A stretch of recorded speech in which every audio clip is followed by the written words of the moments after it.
अंधेरा और एक शहर जो अपने हीरो को भूल चुका है। 1 साल पहले एक सौदा हुआ था, एक ऐसा सौदा जो आज पूरे न्यूयॉर्क को तबाही की तरफ धकेल रहा है। एक किंग जो अब ताज नहीं पूरा शहर पहन चुका है। एक डेविल जो टूटा चला लेकिन अब वापसी कर रहा है, और एक पनिशर जो अंधेरे में अपने तरीके से इंसाफ करने आया है। सिर्फ एपिसोड 9 नहीं, ये एक जंग है जिसमें सियासत, साजिश और सड़कों पर बिखरा खून सब कुछ दांव पर है। जहां सवाल सिर्फ ये नहीं कि कौन जिएगा या कौन मरेगा, बल्कि ये है कि कौन बोर्न अगेन कहलाने लायक होगा। तो बैठ जाइए, क्योंकि आज हम करने जा रहे हैं डेयरडेविल बोर्न अगेन एपिसोड 9 का सबसे डिटेल्ड, सिनेमैटिक और इमोशनल ब्रेकडाउन। हर सीक्रेट, हर बिट्रेयल, हर कमबैक को करेंगे हम बेनकाब। Now tight your keeps and let's assemble. कहानी शुरू होती है 1 साल पुराने सीन से, जहां विल्सन फिस्क की पत्नी वेनेसा मिलती है बुल्सआई यानी डेक्स से। वो उससे एक सौदा करती है कि तुम नेल्सन को मार दो और आजादी तुम्हारी होगी। डेक्स जो पहले से ही टूटा हुआ था और गुस्से से भरा इंसान है, इस डील को मान जाता है। जहां साफ पता चलता है कि वेनेसा अब सिर्फ एक पत्नी नहीं रही, वो खुद एक डेंजरस मास्टरमाइंड बन चुकी है। अब हम आते हैं प्रेजेंट में। एक बड़ी बॉल पार्टी के दौरान डेक्स वहां से फरार हो जाता है। सभी लोग हैरान हैं, क्या ये फिस्क की चाल थी या वेनेसा की? दूसरी तरफ मैट मोर्डॉक अस्पताल में घायल पड़ा है, लेकिन उसका दिल अभी भी अपने लोगों के लिए धड़कता है। वो मैकडफी को बताता है वेनेसा ने ही फोगी नेल्सन की हत्या का आदेश दिया था। इस दौरान फिस्क भी वेनेसा को सीधे साफ साफ कहता है, मुझे सब पता है, तुमने ही नेल्सन को मरवाया था। अब पति पत्नी के रिश्ते में साजिश और धोखे की दीवार खड़ी हो गई है। फिस्क पूरे शहर को कंट्रोल करना चाहता है। वो अपने खास आदमी कैशमैन को ऑर्डर देता है, मैट मोर्डॉक को खत्म कर दो, और इसके साथ ही वो पूरे न्यूयॉर्क का पावर कट करवा देता है। पूरा शहर अंधेरे में डूब जाता है, एकदम खामोश, डरावना और अनजाना। कैशमैन अस्पताल पहुंचता है मैट मोर्डॉक को मारने के लिए, लेकिन मैट किसी तरह बच निकलता है और पहुंचता है अपने अपार्टमेंट, जहां उसका इंतजार कोई और ही कर रहा होता है, और वो है फ्रैंक कैसल यानी द पनिशर।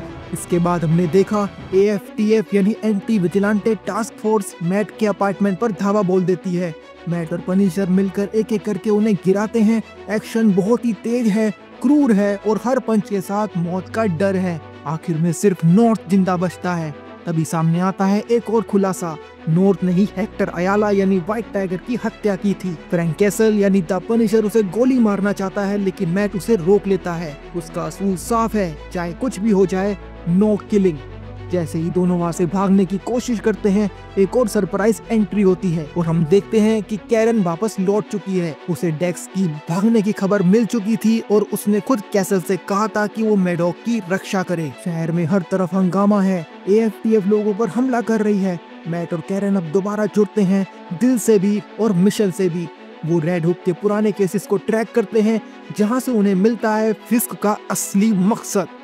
वो न्यूयॉर्क को एक सिटी स्टेट में बदलना चाहता है, जहां कानून सिर्फ फिस्क का होगा, कोई हीरो नहीं, कोई इंसाफ नहीं, सिर्फ उसकी तानाशाही। फ्रैंक कैसल रेड हुक में AFTF से भिड़ता है, लेकिन अंत में हार जाता है। ऑफिसर पवेल उसे कहता है हमसे जुड़ जाओ, लेकिन कैसल साफ इनकार कर देता है और कहता है मैं कभी तुम्हारे जैसा नहीं बनूंगा। इसी दौरान कमिश्नर गेलो जो फिस्क के साथ था, उसे धोखा देने की कोशिश करता है, लेकिन फिस्क सब जान जाता है और गेलो का सिर अपने हाथों से कुचल देता है। एक बार फिर फिस्क ने ये साबित कर दिया कि जो उसका साथ नहीं देगा वो जिंदा नहीं रहेगा। और फिस्क का अगला कदम सामने आता है। वह ग्लेन को मेंटल हेल्थ कमिश्नर बना देता है और शहर में मार्शल लॉ लागू कर देता है, और सबके सामने घोषणा करता है कि अब शहर में कोई विजिलेंटे नहीं बचेगा। मैट अब समझ चुका है अब लड़ाई अकेले की नहीं है, उसे एक आर्मी बनानी होगी। लेकिन फिस्क पहले ही कदम बढ़ा चुका है। रेड हुक जेल में डाले जाते हैं मैट के साथी फ्रैंक कैसल, डुकेन और कई और लोग। जब सब खत्म सा लग रहा होता है, तभी आता है पोस्ट क्रेडिट सीन। कैसल एक गार्ड को धोखा देता है और अपनी जेल से भागने की शुरुआत करता है। अब पनिशर वापस आ गया है और इस बार वो किसी को नहीं छोड़ेगा। हमको तो ये पता ही है कि मार्वल ने पनिशर की एक स्पेशल सीरीज आगे फ्यूचर में प्लान कर रखी है, तो निश्चय ही हम पनिशर को उसमें एक्शन में देखेंगे। तो ये थी एपिसोड 9 और डेयरडेविल बोर्न अगेन के सीजन 1 के आखिरी एपिसोड की स्टोरी का ओवरऑल ब्रेकडाउन। पर बात अभी यहाँ खत्म नहीं हुई है। क्या कभी आपने सोचा है कि डेयरडेविल बोर्न अगेन का हर सीन क्यों इतना गहरा लगता है?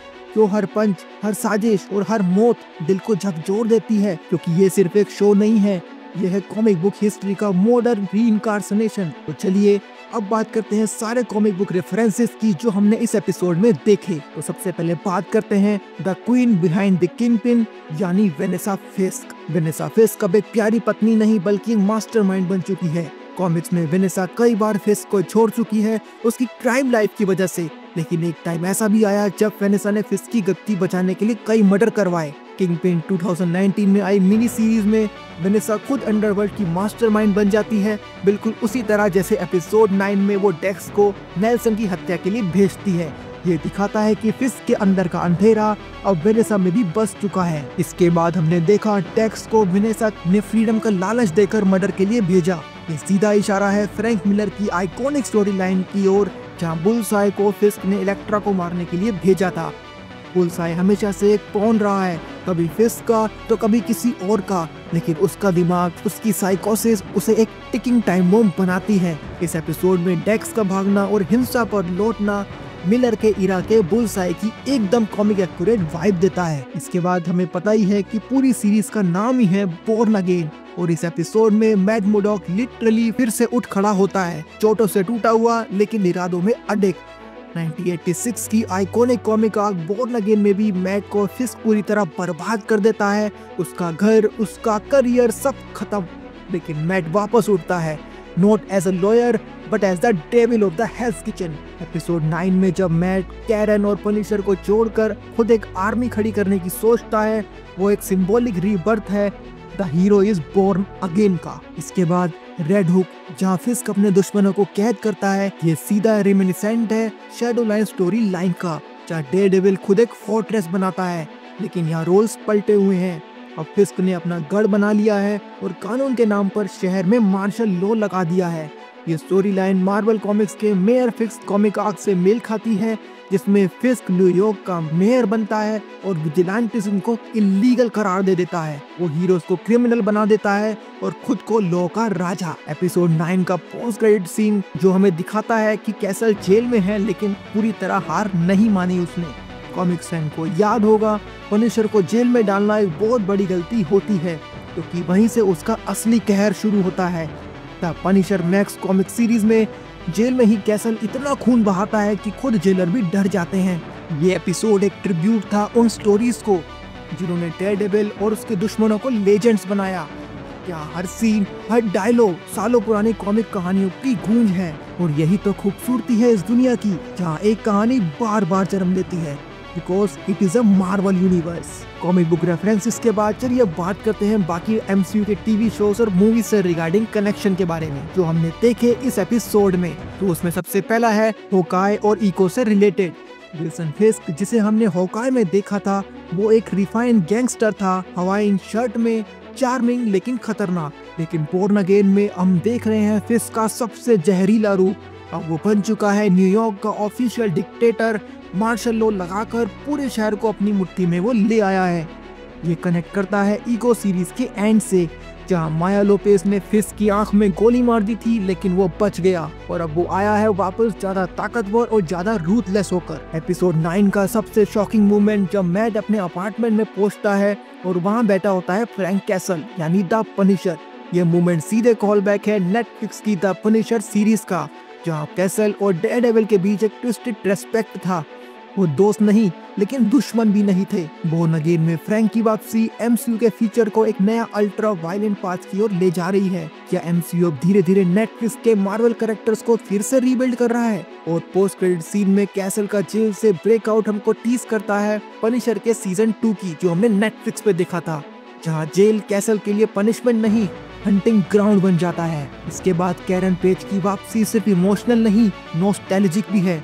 एपिसोड 9 में जब कैरन लौटती है और मैट को ढूंढती है, वो हम सभी फैंस के दिल को छू जाता है, क्योंकि हम जानते हैं कि इन दोनों की केमिस्ट्री क्या थी पुराने शो में। नेटफ्लिक्स के डेयरडेविल सीजन 3 की आखिरी मोमेंट्स में कैरन और मैट ने एक नया रिश्ता शुरू किया था, और अब बोर्न अगेन में उनका ये साथ फिर से जिंदा हो रहा है। इसके बाद हमने एपिसोड 9 में फिस्क को एक स्पीच देते हुए देखा, जिसमें वो पूरे शहर में मार्शल लॉ लगा देता है और विजिलेंटिस को इलीगल घोषित कर देता है। ये मोमेंट एक सीधा थ्रोबैक है सिविल वॉर फिल्म का। जी हाँ, जहां सोकोवियन अकॉर्ड्स लाकर अवेंजर्स के ऊपर भी रोक लगाने की कोशिश की गई थी। अब जबकि फिस्क एक तानाशाह बन चुका है, उसका ये कदम सिविल वॉर से भी ज्यादा डार्क है। ये दिखाता है कि एमसीयू में जब भी कोई अथॉरिटी सुपर हीरोज पर काबू पाना चाहती है, नतीजा हमेशा डिस्ट्रक्शन का होता है, हमेशा विनाश का होता है। इसके बाद हमने देखा फिस्क ने अपने दुश्मनों को रेड हुक में बंद किया है, जैसे कि डुकेन्स यानी स्वॉर्ड्समैन और कैसल यानी कि the Punisher. Marvel fans speculate कर रहे हैं कि वही जगह हो सकती है जहां से थंडरबोल्ट्स मेंबर को रिक्रूट किया जाएगा। थंडरबोल्ट्स एक एंटी हीरो टीम है जिसमें फिस्क जैसे विलन्स भी मास्टरमाइंड हो सकते हैं। क्या डेयरडेविल बोर्न अगेन एमसीयू के थंडरबोल्ट्स के लिए फाउंडेशन बना रहा है? ये तो थंडरबोल्ट्स की आने वाली मूवी जो कि मई में आने वाली है उसमें ही पता लग पाएगा। मार्वल की सबसे बड़ी ताकत यही रही है, वो कहानियां जो एक दूसरे से जुड़ती हैं जैसे धड़कने एक दिल से। डेयरडेविल बोर्न अगेन का हर एपिसोड ना सिर्फ अपने अंदर एक कहानी समेटे हुए है, बल्कि पूरी मार्वल यूनिवर्स के साथ एक इनविजिबल थ्रेड से जुड़ा हुआ है, और यही कनेक्शन बनाते हैं इस एपिसोड को एक मार्वल मास्टर स्ट्रोक। तो हमने देखा एक शहर जो अंधेरे में डूब चुका है, एक हीरो जो अपनी आखिरी सांस तक लड़ता है, और एक दुश्मन जो अब राजा नहीं खुद को भगवान समझने लगा है। एपिसोड 9 ने हमें याद दिलाया कि डेयरडेविल सिर्फ एक नाम नहीं, वो एक उम्मीद है, एक लाल रंग की रोशनी जो अंधेरे में भी दिखती है। अब जब फिस्क ने मार्शल लॉ लागू कर दिया है, जब पनिशर जेल से बाहर है, और जब मैट ने फैसला कर लिया है कि अब वो अकेला नहीं लड़ेगा, तो ये कहानी बदल चुकी है। अब ये सिर्फ डेयरडेविल की नहीं, अब ये है उन सब की जो सच्चाई के लिए लड़ने को तैयार है। अगर आपको ये ब्रेकडाउन पसंद आया तो इस वीडियो को लाइक कीजिए, कमेंट में बताइए कि आपको कौन सा मोमेंट सबसे ज्यादा जबरदस्त लगा, और चैनल को सब्सक्राइब करना बिल्कुल मत भूलिएगा, क्योंकि अगली बार जब अंधेरा फिर से लौटेगा हम यहीं होंगे सच्चाई की रोशनी को लेकर, यहीं the super hero universe YouTube channel पर, जहां हर हीरो की कहानी जिंदा रहती है। अगर आप रहना चाहते हो सुपर हीरो वर्ल्ड की दुनिया से पूरी तरह अपडेटेड, तो इस वाली प्लेलिस्ट पर आप विजिट करिए।